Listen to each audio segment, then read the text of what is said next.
Olá, seja bem-vindo a mais um episódio do Olhar Zen, podcast que entrevista monge Gensho sobre assuntos da atualidade e é todo produzido por voluntários da comunidade Daisen. Na edição de hoje, vamos falar sobre um tema que tem impactado o mundo todo. Estamos em abril de 2022 e desde o final de fevereiro assistimos atordoados a mais uma guerra. Nos referimos à guerra onde a Rússia invade a Ucrânia sob a alegação de proteger o país de ideologias específicas que não vamos entrar no mérito aqui. Obviamente, o nosso viés é o ponto de vista budista. Inclusive, o presidente da administração geral da Sotoshu, reverendo Shunei Onyuda, se manifestou publicamente dizendo num trecho o seguinte, abre aspas, a vida é algo precioso e insubstituível a todos os seres viventes. Não existe vida que pode matar ou vida que não há importância se matar, seja qual for o motivo, seja este a dignidade ou interesse nacional, ideologias ou ponto de vista, fecha aspas. Para falar sobre o assunto, recebemos nosso estimado sensei, Monge Gensho. Sensei, muito obrigada por estar novamente conosco. E a pergunta não pode ser outra senão: o que dizer como um budista diante desse cenário em pleno ano de 2022? Bem, em primeiro lugar, acho que nós precisamos uma certa avaliação histórica do comportamento humano. A Europa, pela sua partição em numerosos países, ela, ao mesmo tempo, se beneficiou de uma comparação tecnológica sempre e de competição entre os melhores procedimentos, de modo que ela foi o cadinho onde a civilização teve grandes oportunidades, e a ciência também, grandes oportunidades de manifestação, porque se era esmagada em um lado, ela era vitoriosa em outro. E assim nós vimos a Europa ganhar uma larga vantagem sobre o resto do mundo. Infelizmente, essa vantagem tecnológica manifestada nos canhões, nas habilidades guerreiras, etc., que neste cadinho foram aperfeiçoadas, porque houve muitas lutas e muitas comparações de técnicas diversas.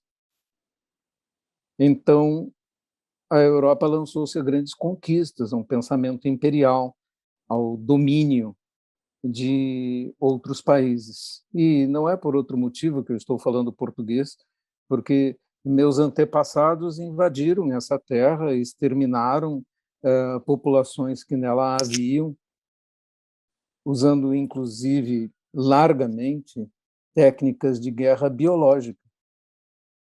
A maioria dos nossos índios foi morto por varíola, propositalmente espalhada pelos colonizadores com técnicas de dar roupas daqueles que tinham ficado doentes e colocar à disposição. E muitas histórias assim, histórias sem fim, nós podemos contar a respeito das colonizações e seus horrores, sobre a escravidão e sua cegueira, que exige que os seres humanos abdiquem da sua compaixão, e é isso que devem fazer os guerreiros, que devem fazer todos os que vão impor pela força suas ideologias, suas maneiras de pensar, e seus domínios territoriais, ou acumular as riquezas que conseguem extrair ou roubar de outros. No século XX e agora no século XXI, nós vimos um recrudescimento de vários comportamentos desse tipo, ambições territoriais. A própria Rússia foi vítima da tentativa da Alemanha nazista de expandir seu território à custa de povos eslavos, porque havia uma busca de espaço vital expressa ideologicamente no movimento nazista, em livros como Mein Kampf, mesmo de Adolf Hitler.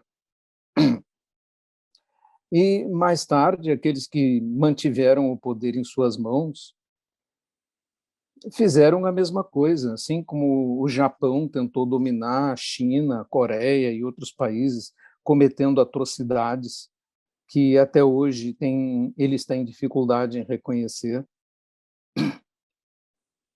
E assim como os Estados Unidos aproveitou o seu poder para lançar-se em guerras para impor sua ideologia, sua maneira de pensar, como fez no Iraque, com desculpas muito parecidas às que hoje o governo russo usa para invadir a Ucrânia, a acusação de existência de armas de destruição em massa, ou de ideologias que precisam ser removidas, coisas deste jaez.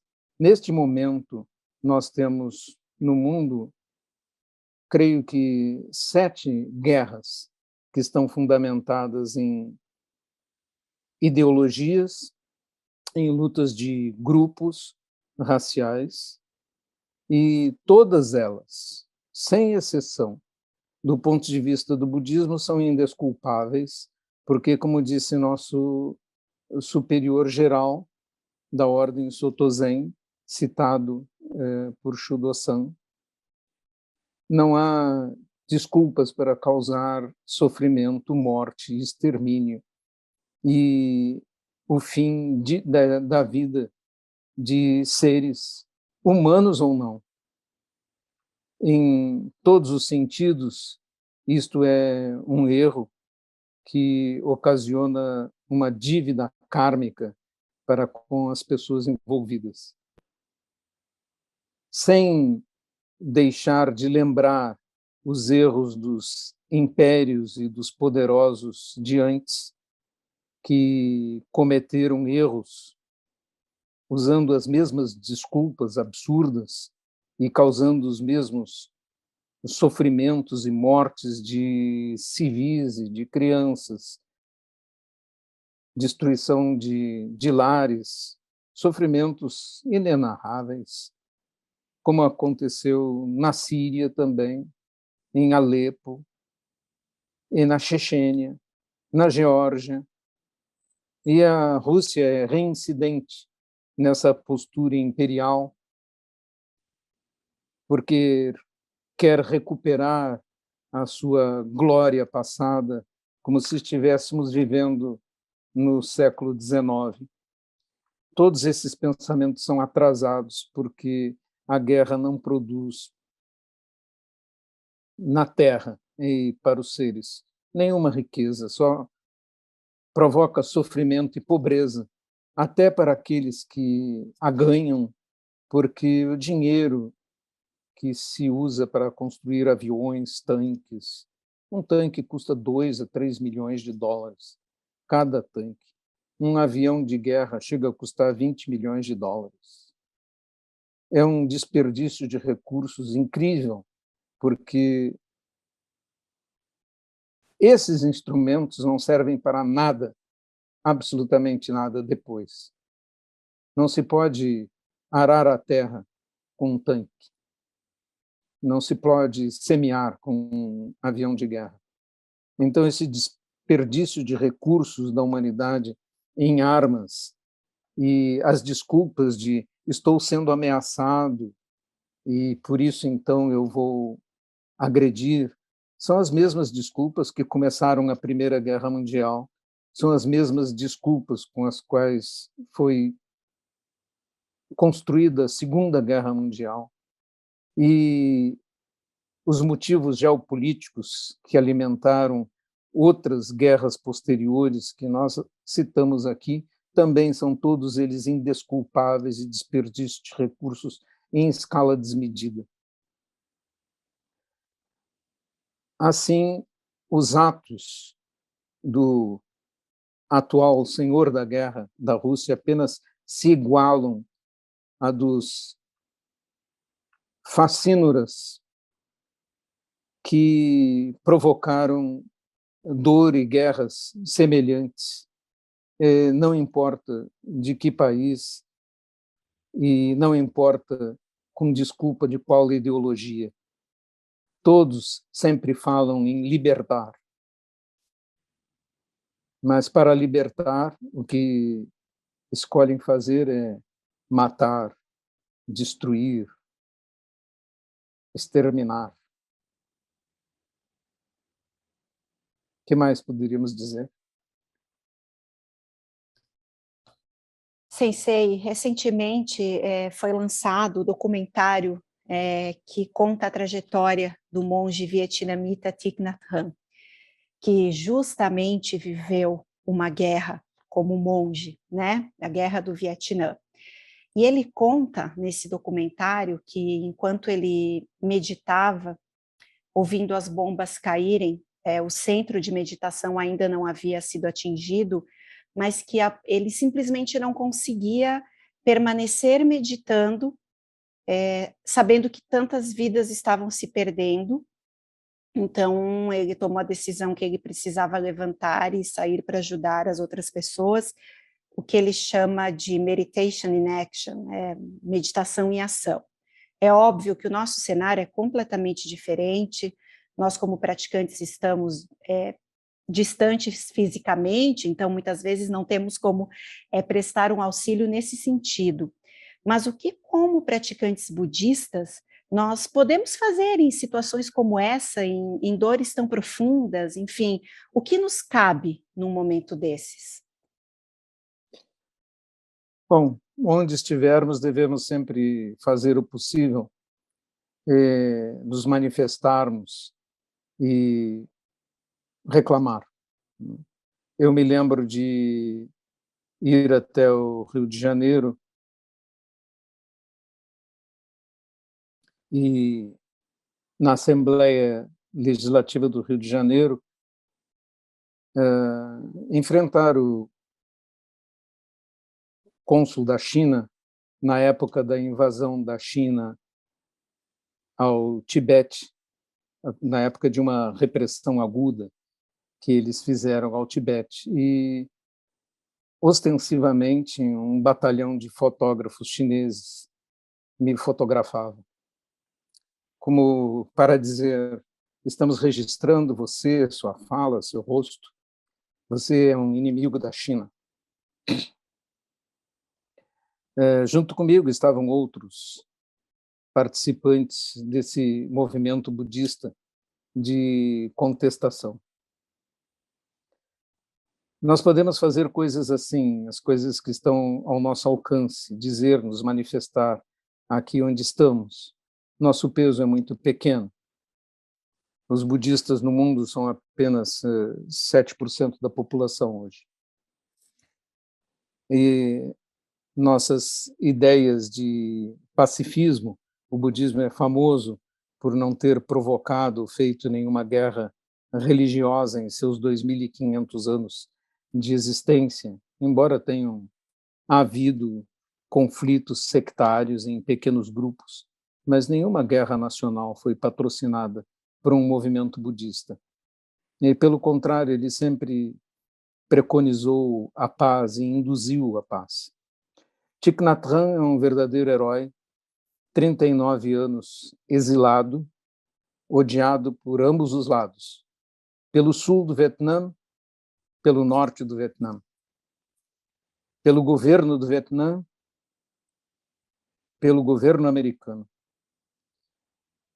Ele teve que se abrigar na França, no interior da França, e lá conseguiu fazer uma obra budista e escrever sem parar e falar e tentar socorrer pessoas. Mas, inevitavelmente, as pessoas que fazem coisas assim recebem oposição, contestação. Mas eu lembro também de um monge cambojano que depois da guerra civil no Camboja e da destruição interna que Pol Pot ocasionou e que redundou na morte de 1/3 da população do Camboja, o extermínio de todas as pessoas que fossem mais antigas ou até as que usassem óculos,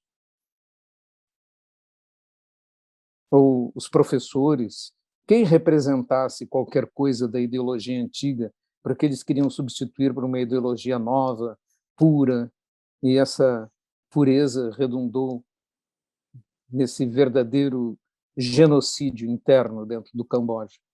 Mas esse monge passou a reunir a população que tinha muitos ódios e vinganças para fazer, porque os matadores estavam ali junto com os filhos das vítimas.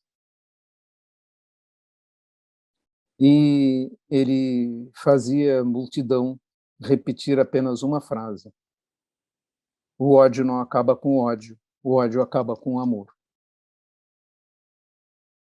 E repetindo essa frase, ele conseguiu uma imensa pacificação interna com a ideologia budista dentro do Camboja. Hoje nós podemos ir lá e ver imensos museus com pirâmides e pirâmides de crânios dos milhões de pessoas que foram mortas por causa de ideias.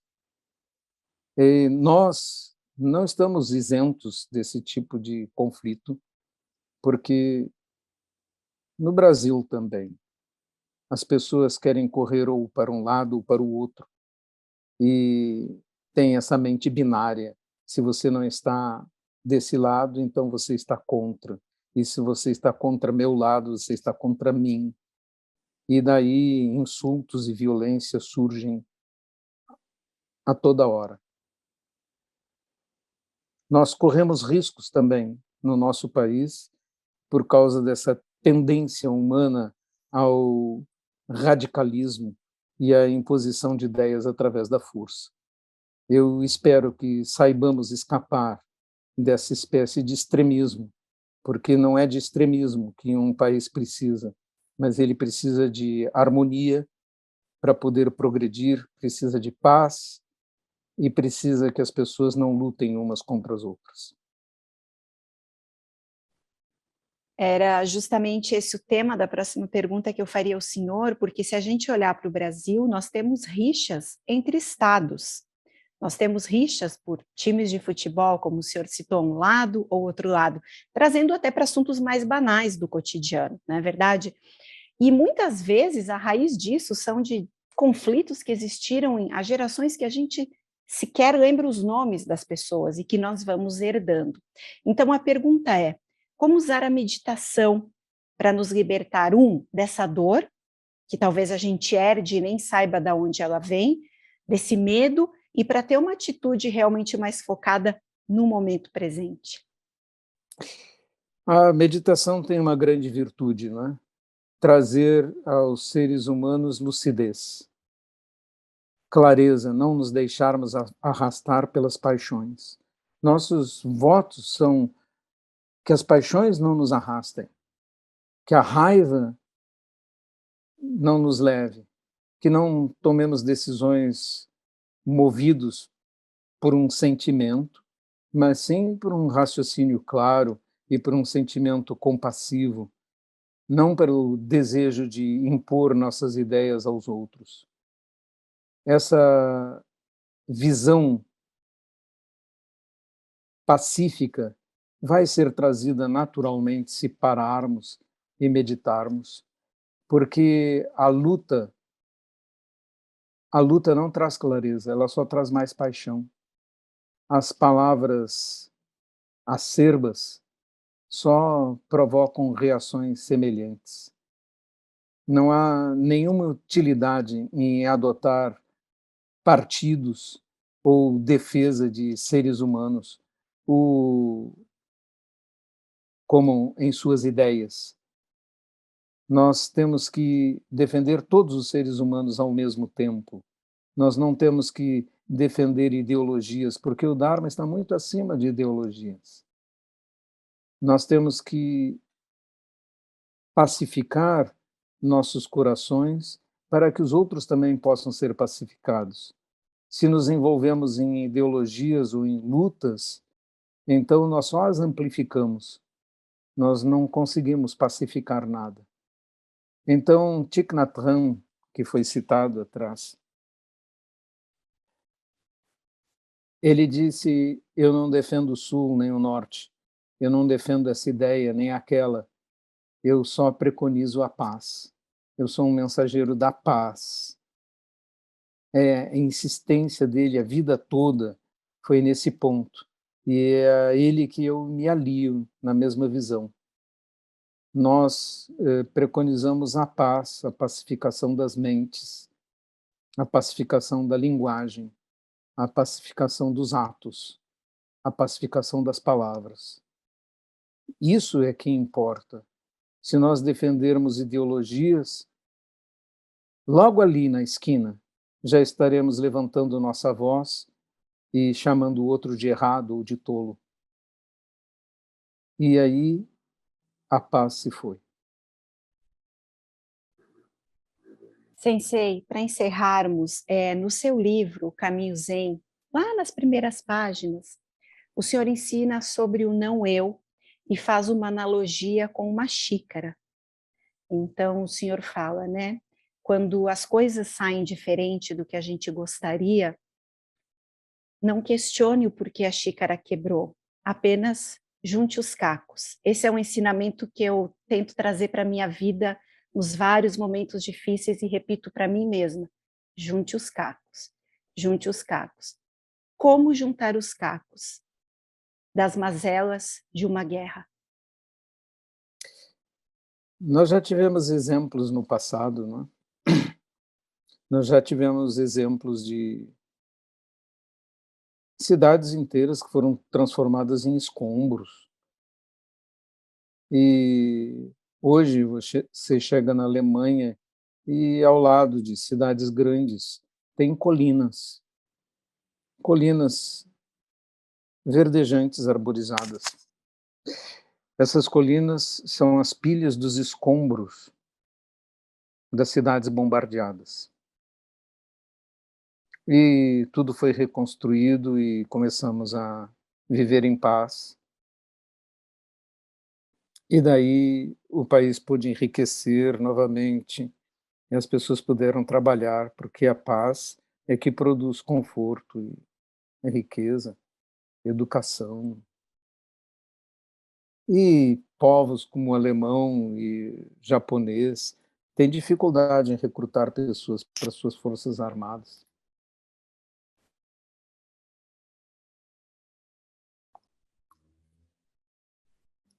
Porque a memória do militarismo mostrou seus frutos.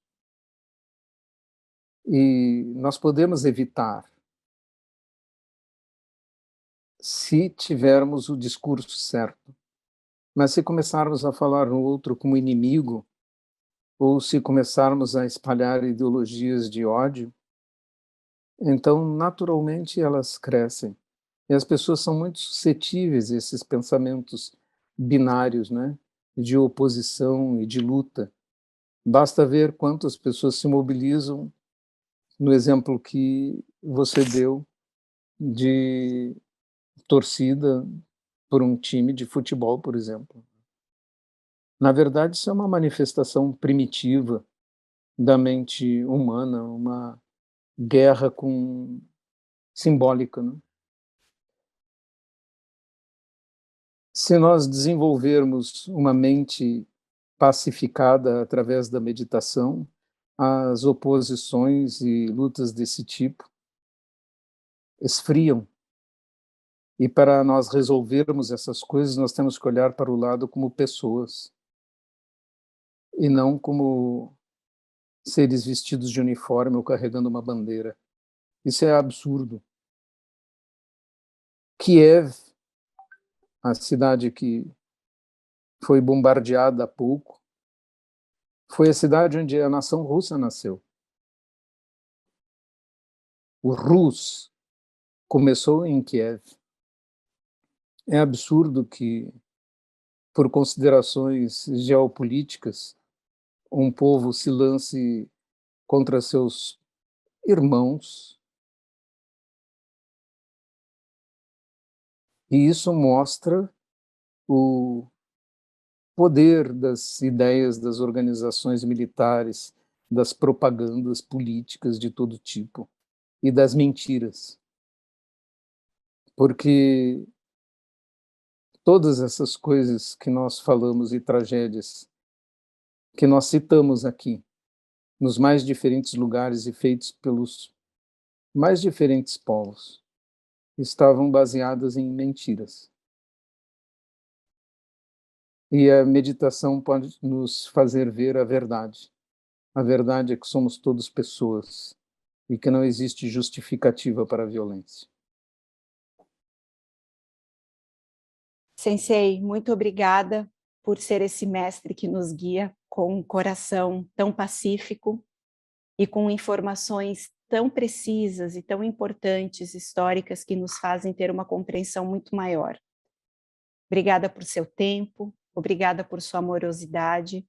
Para todos nós, seus alunos, ou aqueles que me escutam pela primeira vez, talvez através desse podcast, para todos nós é um grande privilégio termos um mestre como o senhor. Obrigada, Sensei, obrigada a você que nos acompanhou até aqui. Não esqueça de baixar o nosso aplicativo Zen 10 e ficar por dentro de todas as práticas, de tudo que acontece na nossa comunidade. Lembrando que ele está disponível tanto em iOS como Android. Gachô, e nos vemos no próximo Olhar Zen. Não esqueça, pratique Zazen.